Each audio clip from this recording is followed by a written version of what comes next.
माननीय vice chancellor doctor Pawar, माननीय सत्येन Sam Pitroda साहब, मेरे मित्र और हमारे स्पेशल अतिथि, विश्वविद्यालय के सब अथॉरिटीज़, डीन्स, फैकल्टी मेंबर्स, बच्चों के पेरेंट्स, जिन सबको डिग्री मिली वो हमारे स्टूडेंट्स, लेडीज़ और जेंटलमैन। पवार साहब ने मेरे बारे में बहुत अच्छी अच्छी बातें की। अच्छे लोग ही और लोगों में अच्छाइयाँ देखते हैं। Thank you. जिन सबको डिग्रीज मिली, मेडल्स मिले, अवार्ड्स मिले, उन सबको मेरी बधाई। उनके पेरेंट्स को भी मेरी बधाई। जिनको मेडल्स नहीं मिले उनको बहुत ज़्यादा दुखी नहीं होना चाहिए, वो मेरे जैसे फिर आगे बढ़ के मंत्री बन जाएंगे।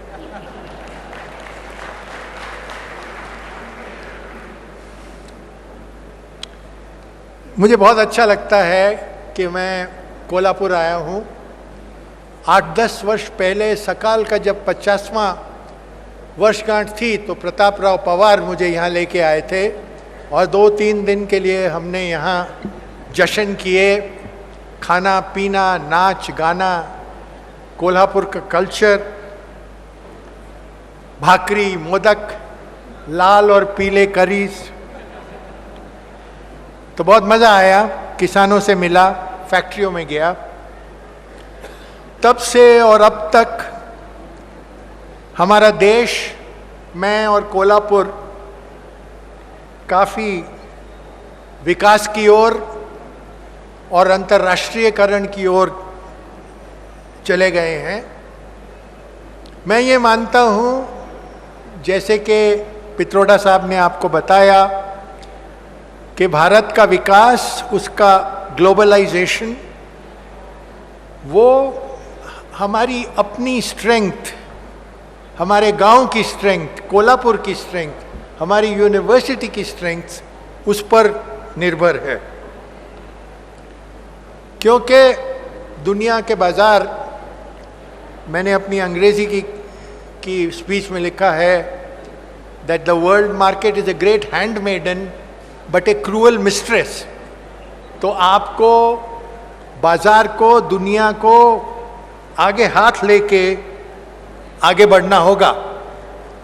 मैंने एक अंग्रेज़ी में स्पीच लिखी है, वो मैं पढ़ने वाला नहीं हूँ क्योंकि अब काफ़ी देर हो गई है और आप सबको खाना खाने के लिए भी जाना चाहिए, तो उसके अराउंड मैं कुछ बातें करूँगा। जब हम यहाँ आ रहे थे तो मैं पित्रोदा साहब को हवाई जहाज़ से बता रहा था कि जब मैं 10 साल पहले आया तो इतने शहर नहीं थे, छोटे गांव ज़्यादा थे।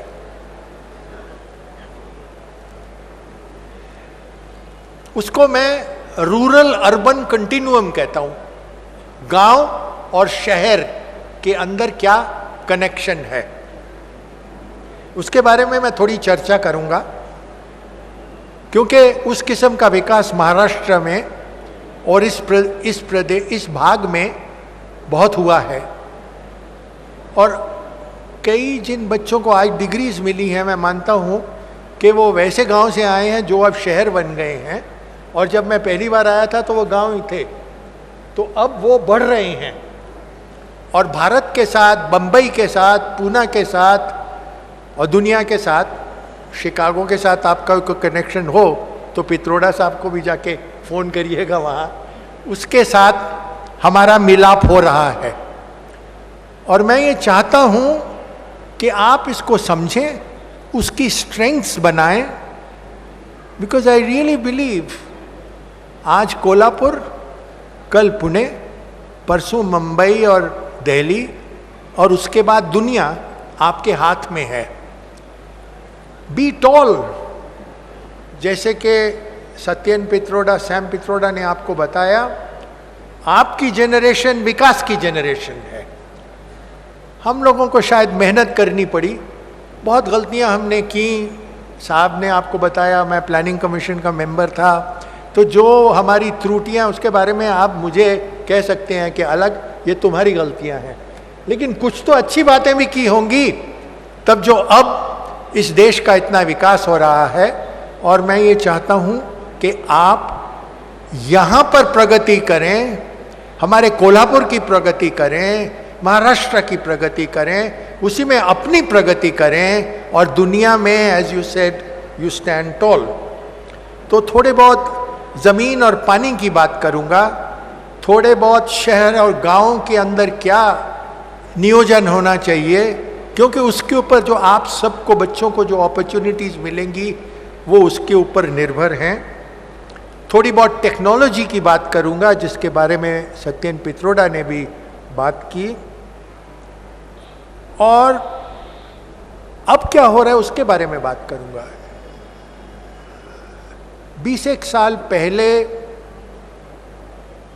राजीव गांधी ने एक फॉर्मूला बताया था कि हिंदुस्तान के कृषि का विकास उसके योजना आयोग में नहीं होना चाहिए, उसकी योजनाएं जमीन और पानी को देख के जिले के स्तर पर होनी चाहिए। तो उस समय मुझे ये कहा गया कि तुम ये योजना बनाओ, और मैं यहाँ आया तो उस समय यहाँ की ज़मीन और पानी की जो चर्चा थी, यहाँ की संस्थाओं की जो चर्चा थी, उसके बारे में शुरू करेंगे, लेकिन वो अब हम कहाँ पहुँच गए हैं उसकी बात ज़्यादा ज़रूरी है।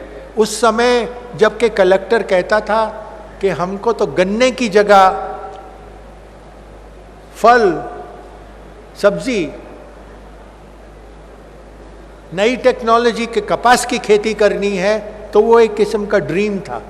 अब वो सब हो गया है, उसके बाद हमको क्या करना है उसके बारे में मैं थोड़ी आपसे चर्चा करूंगा, क्योंकि मैं मानता हूं कि अगर आप इन चीज़ों पर थोड़ा विचार देंगे और यूनिवर्सिटी विचार देगी, क्योंकि अगले स्तर में knowledge is the source of growth, तो हमारे देश की और आपकी तरक्की ज़्यादा होगी और जल्दी होगी।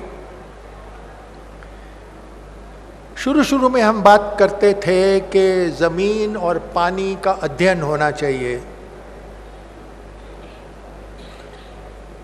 उस वक़्त बड़ा खर्चा होता था, आजकल ये इतना खर्चा नहीं होता। आजकल गूगल अर्थ से पता चल जाता है। मैं जब ये स्पीच लिख रहा था तो देख रहा था कि कौन कौन से गांव हैं जो शहर बन गए हैं। तो बहुत सारे गांव शहर बन गए हैं पिछले 10 सालों में, अभी सेंसस को आप देखें, लेकिन वहाँ इंफ्रास्ट्रक्चर नहीं है। लेकिन ये चीज़ अब आपको गूगल अर्थ से पता चल जाती है, उसके बारे में कोई बहुत ज़्यादा अध्ययन करने की ज़रूरत नहीं है। और हमने अपना पानी और ज़मीन को अच्छी तरह नहीं संभाला। तो 12वीं पंचवर्षीय योजना जिसके बारे में पित्रोडा साहब ने चर्चा की, उसमें लिखा गया है कि आंध्र प्रदेश के फार्मर मैनेज्ड इरिगेशन सिस्टम जैसे सिस्टम और जगह होने चाहिए। तो FAO ने मुझे कहा था कि हम उनकी प्रोजेक्ट्स को इवैल्यूएट करें, तो मैं वो Andhra Pradesh farmer manage system में गया। तो वहाँ क्या है, वहाँ पित्रोडा जैसे लोगों ने ये प्रयत्न किया है कि सैटेलाइट, और हिंदुस्तान की सैटेलाइट्स आप जानते हैं वो state of the art satellites हैं, कि सैटेलाइट टेक्नोलॉजी के साथ हमारे किसान को पता चले कि उसकी ज़मीन और उसके पानी में क्या हो रहा है। क्योंकि एक तो हमारे वहाँ सूखा इलाका है दक्कन का, और पानी का संग्रह करना पड़ता है। और अगर मुझे नहीं पता कि मेरा पास वाला किसान क्या कर रहा है, या मुझे ये नहीं पता कि जो मैं कर रहा हूँ उससे ज़मीन के नीचे क्या हो रहा है, तो मैं गलत काम करूँगा। तो अगर आप सैटेलाइट टेक्नोलॉजी को कंप्यूटर्स के साथ मिला के गांव के स्तर में लोगों को बताएं कि इस तरह से पानी और ज़मीन को अच्छी तरह से उसका उपयोग किया जा सकता है, तो वो चीज़ें पहले तो सरकार श्री करती थी। लेकिन अब आप में जिन लोगों के पास साइंस की डिग्रीज हैं, आप ये काम कर सकते हैं। आजकल हमारा किसान अगर उसको सेवा दी जाए जिससे कि वो अपनी ज़मीन का अच्छा ख्याल रखे, जिससे वो अपने पानी का अच्छा ख्याल रखे, तो वो आपको पैसे भी देगा। हाँ, अगर सरकार करेगी तो वो बोलेगा ये सरकार तो इसको पैसे नहीं दो तो चलता है, तो नहीं देगा। लेकिन अगर अच्छी सर्विस आप देंगे तो उससे किसान आपकी मदद करेगा। और कितने यंग लोग हैं जिन्होंने ऐसी अपनी टेक्नोलॉजी कंपनीज बनाई हैं कृषि के लिए, जिन्होंने, और जो अंतर्राष्ट्रीय कंपनियां हमारे वहाँ काम कर रही है उनमें वो काम कर रहे हैं। तो ये मत समझिएगा कि आप जिस ज़मीन और पानी से आए हैं, जिस कॉन्टेक्स्ट से आप आए हैं, वो उसमें आप अपनी तरक्की नहीं कर सकते। मैं मानता हूँ कि आप अपनी तरक्की कर सकते हैं। मेरी स्पीच में मैंने कुछ ऐसे टेक्निक्स के बारे में आपको डायग्राम्स भी दिए हैं जो 12वीं पंचवर्षीय योजना में हैं। उसके बारे में मैं अभी चर्चा नहीं करना चाहता, जिसको इंटरेस्ट हो वो देख सकता है। लेकिन मुझे आपको ये बताना है कि ज़मीन और पानी का ख्याल में टेक्नोलॉजी और हमारी संस्थाएं, हमारी गांव की संस्थाएं, हमारी पंचायती राज की संस्थाएं, हमारे गवर्नेंस सिस्टम्स और नॉलेज सिस्टम्स में यूनिवर्सिटीज़ अब पूरा भाग ले सकती हैं। और 12वीं पंचवर्षीय योजना में जब ये बात की गई कि राष्ट्रीय कृषि विकास योजना में रिसोर्स एनवलप के स्तर के ऊपर हमको योजना बनानी है और उसी में हम मदद करेंगे, तो मैं मानता हूं कि वो इन्हीं बातों की चर्चा कर रहे हैं। अब पित्रोदा साहब ने आपको ये भी बताया, वो बहुत बड़ी बात है, कि अगले स्तर में टेक्नोलॉजी कृषि और ग्रामीण विकास करेगा। ये बहुत महत्व की बात है। जमीन और पानी में हमारे वहां ये प्रयत्न करने के बाद भी बड़ी मुश्किल है। जहां के 10-10 साल में 2% कृषि की जमीन उद्योगीकरण और शहरीकरण में चली जाती थी, अब 10% जाती है। तो जमीन की शॉर्टेज है। सोनिया गांधी की नेशनल एडवाइजरी काउंसिल मेरे ख्याल में सही तरीके से ये कह रहे हैं कि अगर किसान से ज़मीन ली जाए तो उसको उसका भाव देना पड़ेगा आपको। लेकिन अगर ज़मीन और पानी की शॉर्टेज है तो हमारा ये 5-6% का कृषि का विकास कहाँ से आएगा? क्योंकि जैसे सत्येंद्र पित्रोदा कह रहे थे और मेरी स्पीच में भी लिखा है कि अगर आपको 8% के विकास की बात करनी है प्रति वर्ष, तो 3% के कृषि के विकास से 8% का विकास नहीं हो सकता। तब आपको समस्या उठती है जिसको कि अखबारें कहती हैं फूड इन्फ्लेशन। तिलहन, फल, सब्जी, उसका भाव 10% 15%, मुर्गी, अंडे, दूध, तो उसके साथ फिर वो विकास का दर नहीं हो सकता। तो उसके लिए टेक्नोलॉजी की जरूरत है। अब हमारे वहां गेहूं, चावल, कुछ हद तक बाजरा, खास करके हमारी महाराष्ट्र की यूनिवर्सिटीज में, कृषि विश्वविद्यालयों में उसमें रिसर्च हुई है। लेकिन दाल, अब दाल हमारे वहाँ, मैंने एक बार कहा कि दाल की उत्पादन हिंदुस्तान में 5 सालों में डबल किया जा सकता है। तो शायद शरद पवार साहब ने कैबिनेट में बोला कि डॉक्टर अलग ये कहते हैं, तो प्राइम मिनिस्टर ने कहा उसको बोलो करके दिखाए। मैंने उसको, एक एक्सपर्ट ग्रुप की रिपोर्ट है। अब दाल में हमारे वहाँ सबसे अच्छी टेक्नोलॉजी है 10-12 क्विंटल या 13-14 क्विंटल अपने देशमुख इंस्टीट्यूट में और राहुरी में, they are the best in the country.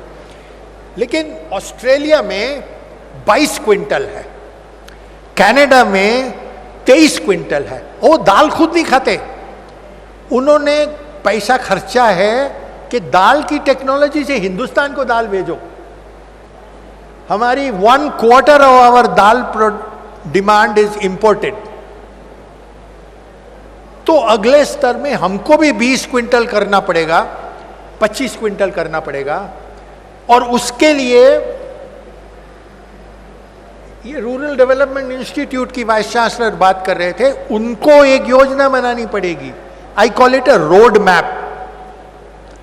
तब जो सत्येन पित्रोडा ने जो कहा वो खाली एक विचार नहीं रहता, टेक्नोलॉजी, लेकिन यहां से वहां हम कैसे जाएंगे, उसकी डिटेल क्या है। आपको मैं एक सिंपल बात बताता हूं। दाल के लिए अगर आपको 20-25 क्विंटल जाना है तो आपको अभी से शुरू करना पड़ेगा। You will have to start from the drawing board, university में शुरू करना पड़ेगा। अब अभी जो हमारे पास टेक्नोलॉजीज हैं वो ये कहेंगी कि 800,000 बीज दाल के ले लो, उसके साथ एक्सपेरिमेंट करो। हमारे वहाँ बायोटेक्नोलॉजी का डिपार्टमेंट है, उसमें से 200 निकलेंगी जिनमें आपको जो कैरेक्टरिस्टिक्स चाहिए वो होंगे, फिर उसको उगाओ, उसमें से 50 निकलेंगी, फिर 10 निकलेंगी, फिर 3 निकलेंगी, उसमें 8 साल लग जाएंगे। लेकिन आजकल एक टेक्नोलॉजी है जिसको कहते हैं चिपर। साहब कह रहे थे मुझे कई बार, लोग हिंदुस्तान के बाहर जाने के लिए, लास्ट टाइम मैं अमेरिका गया, उन्होंने कहा you must come and see our technology. मैंने कहा यार मुझे तो घर जाने दो, तुम्हारी टेक्नोलॉजी से मुझे क्या मतलब है। But the cheaper technology means कि वो 10 साल की प्रोसेस 2 साल में हो सकती है। तो यूनिवर्सिटी को भी आगे की तरफ देखना होगा, 10 साल 8 साल आगे। और कृषि विश्वविद्यालय नहीं, रोड मैप आपको बनाना चाहिए, क्योंकि इस टेक्नोलॉजी का किसान के साथ क्या, वो आप बात कर सकते हैं, इकोनॉमिक्स डिपार्टमेंट वाले, सोशियोलॉजी डिपार्टमेंट्स वाले, स्टैटिस्टिक्स वाले।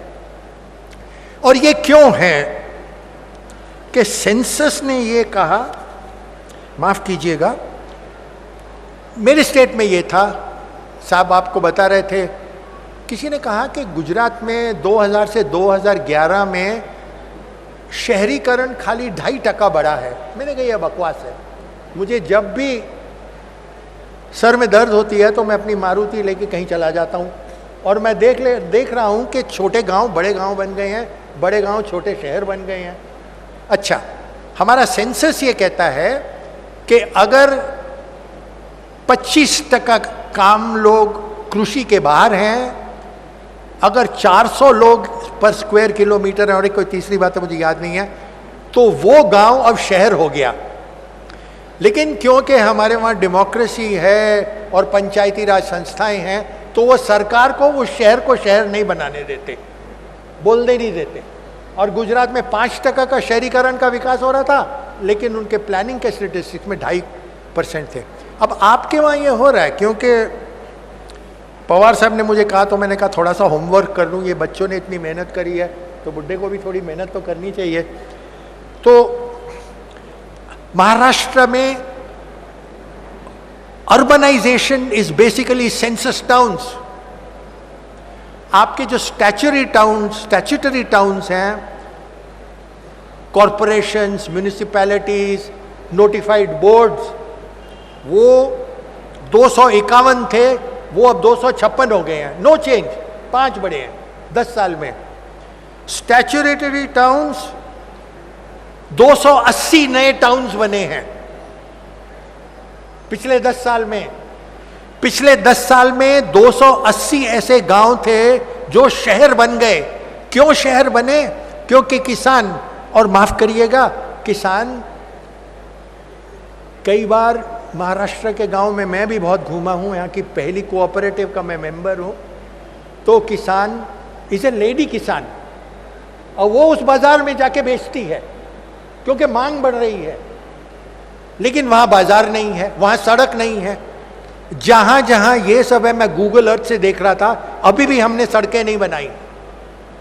तो ये योजना वाइस चांसलर आपको बनानी होगी कि जहां लोग, हमारे किसान अपनी मेहनत के साथ जाके बेचते हैं, वहां सरकार को पहले उसको शहर बनाना चाहिए, क्योंकि शहर नहीं बनाएंगे तो उसको फैसिलिटीज नहीं मिलेंगी। तो खाली टेक्नोलॉजी बहुत जरूरी बात है, लेकिन technology has to be a part of infrastructure.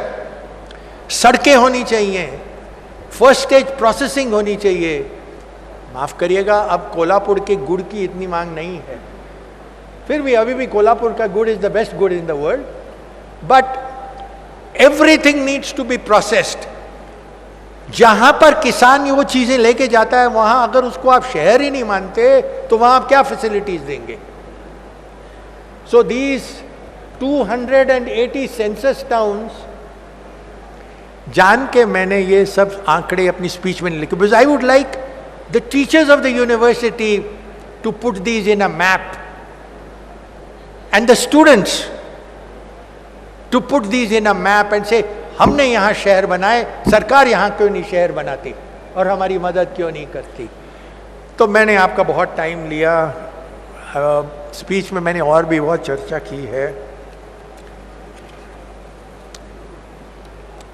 और किसानों की संस्थाओं की मदद करो। 2002 में मैंने एक समिति को चेयर किया था जिससे कि किसान प्रोड्यूसर कंपनी बना सकता है, जिसमें कोऑपरेटिव के प्रिंसिपल्स होंगे, लेकिन क्योंकि रजिस्ट्रार ऑफ कोऑपरेटिव्स उस पर काफ़ी तानाशाही करते हैं तो वो कंपनीज एक्ट में होगी। अच्छा, अब वो कंपनियां सब बना रहे हैं, क्योंकि जब बड़े बड़े उद्योगपति वहाँ जाते हैं तो उनको ये अच्छा रहता है कि किसानों की अपनी संस्थाएं उनके साथ रहें। सो टाटास की आई शक्ति की प्रोजेक्ट, DCM की हरियाली प्रोजेक्ट, नाबार्ड ने एक प्रोड्यूसर कंपनीज का नया, उसके लिए फाइनेंशियल मैकेनिज्म क्या होना चाहिए, उस पर एक चैप्टर है नाबार्ड की रिपोर्ट में। और आप अगर नेशनल डेयरी प्लान देखें, all of this is available on internet, so there is no need for you to go anywhere, thanks to Satyan Pitroda and the communication revolution in India. तो you can load down the national dairy plan, it is built around the concept of a producer company. लेकिन companies act वालों ने कहा ये producer company तो निकाल दो। तो मैंने उनसे कहा भले मानसो, ये क्यों कर रहे हो तुम लोग? एक चीज कर रही है कि साहब ये इसमें तो कैपिटलिज्म नहीं है। मैंने बोला कैपिटलिज्म तो नहीं है, यू आर राइट। और हिंदुस्तान में we are not just a capitalist country, we are also a country of institutions. तो फिर क्योंकि हमने थोड़ा लड़ाई झगड़ा किया, मैंने PM साहब को भी चिट्ठी लिखी, प्रधान एक हमारी NGO है, उन्होंने शोर वोर मचाया, तो ultimately it has been put there as a step mother. Instead of that I would like places like this university to say farmers institutions are primal, उनको आप प्राथमिकता दें। तो ये थोड़ी बातें हैं, मेरी स्पीच तो बहुत लंबी है, इसके लिए फिर आपको फिर मुझे बुलाना पड़ेगा, पर आप लोगों ने मुझे इतना सम्मान दिया, इस सुंदर शहर में बुलाया, इस सुंदर यूनिवर्सिटी में कॉन्वोकेशन में बुलाया, उसके लिए आप सबका बहुत बहुत धन्यवाद। सॉरी मैंने अंग्रेज़ी में स्पीच नहीं दी और मेरी मराठी इतनी अच्छी नहीं कि मैं मराठी में दूं, तो मैंने सोचा हिंदी में बोलूँगा तो थोड़ा डिसऑर्गेनाइज्ड हो गया होगा, उसके लिए मुझे क्षमा करें। मेरा कहना यही है कि आसपास आपकी आँखों के सामने एक उर्दू शायर है, उसकी बात मैं जाने दूंगा, पर इतनी तमन्नाएं हैं, इतनी अपॉर्चुनिटीज़ हैं कि आप उसमें भाग लो। और जैसे मैंने कहा, आज कोल्हापुर, कल पुणे, परसों बॉम्बे और चौथ Chicago. So be a part of the global bazaar, build up your strengths, be tall, be proud of being an Indian, and I thank you for calling me. जय महाराष्ट्र, जय हिंद। धन्यवाद सर।